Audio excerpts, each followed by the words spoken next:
Good evening, everybody. My name is Ryan Nguyen. Today I'll be doing a rebuttal speech to Hui Rao's gun control topic. The advocate claim was better gun control can preserve many lives in the United States, and her supporting claims includes thousands of people can be saved from mass shooting incidents. And the example she used was the Oregon and Las Vegas mass shooting. The second supporting claim was guns are increasing the rate of suicide in America. Here she gives some quotes and data about how many suicidal incidents were committed with guns. And the third supporting claim was stricter gun control can lead to less cases of availability of guns and therefore reduces the possibility of inappropriate actions and violence. So my rebuttal speech will rebut on the points accordingly, and will give further proofs that limiting gun control accessibility will still not be able to reduce the deaths in America. So to her main claim hints that the speech was a policy-related speech, although she gave almost no policy throughout the speech. On her first supporting claim, via her example of the Oregon and Las Vegas mass shooting, she didn't tie back to what her main claim was, and need further guns access policy to make the point more relevant. Also, according to Lucian Truscott, the Las Vegas incident was committed by fully automatic guns, and those could not be bought from the shops. This means that even with better gun control policy, this kind of mass shooting can be committed with guns anyways because of the intentions. To her second supporting claim, I found it's committed a fallacy of relevance because the societal people are going to suicide via many ways, not just by gun is just the easiest one, so they would use it. But if they have the thought already, they would commit suicide by others. And the quote the advocate used from Harvard Public Health, what makes gun the most common mode of suicide in this country? The answer, they are both lethal and accessible. About 1/3 of American household contains a gun, falls into the fallacy of hasty conclusion and distorting the facts. The fact that 1 of 3 households in America has a gun is not really relevant to the increasing of suicidal rates. The advocate's third supporting claim was just a continuous of the first supporting claim, where she gave more examples of mass shootings, and it commits a begging for question fallacy.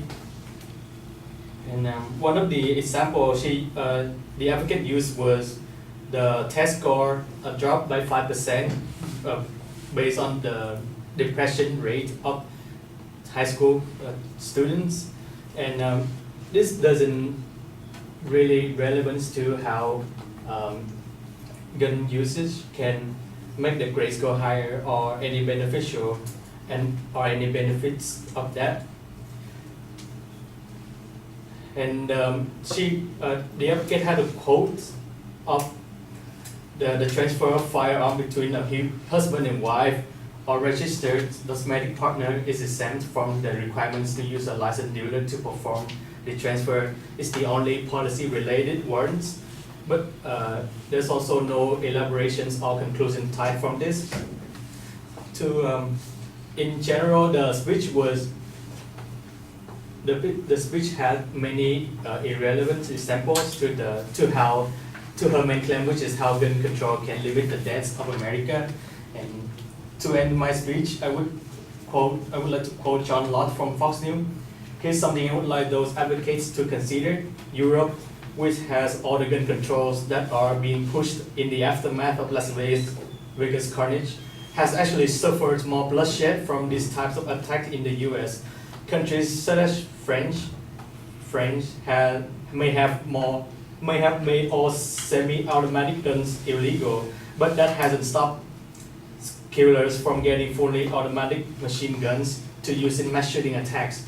All four of the 2015 mass public shooting in France involved machine guns, including 130 people killed in November of that year in multiple attacks, including one at the concert venue.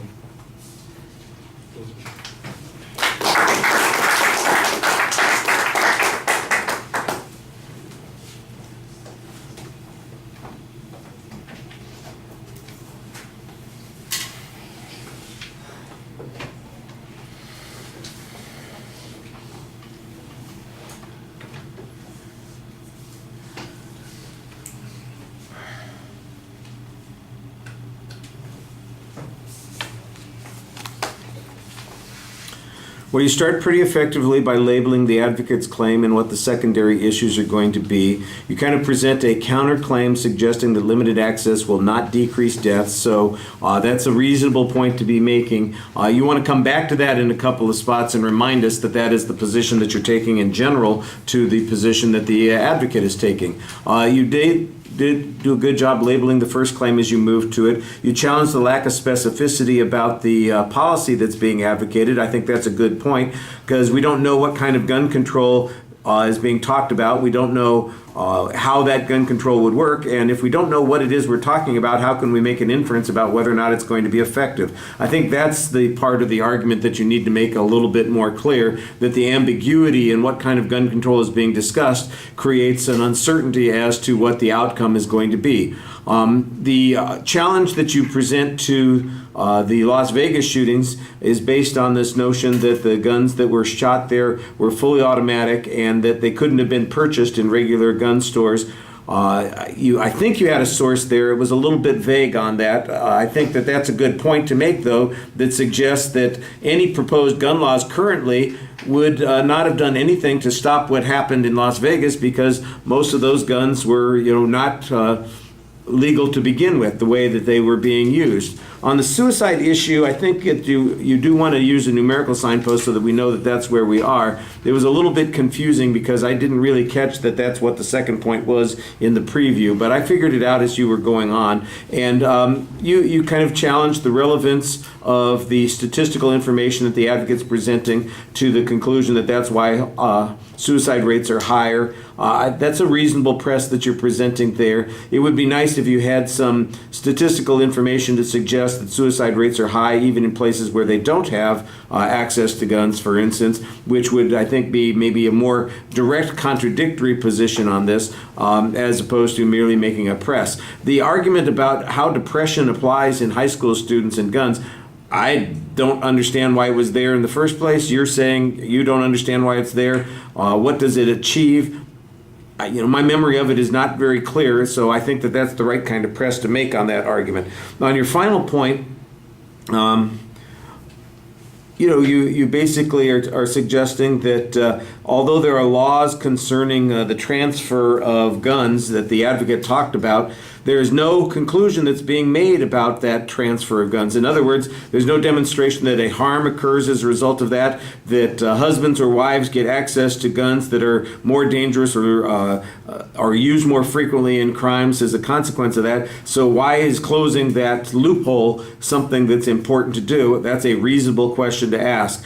The quote that you had from John Lott at the end is kind of speculative in nature. It suggests that violence is a result of a variety of factors and that guns and access to guns is maybe not the most important factor in those situations, and that's a good counterclaim. All right, thank you.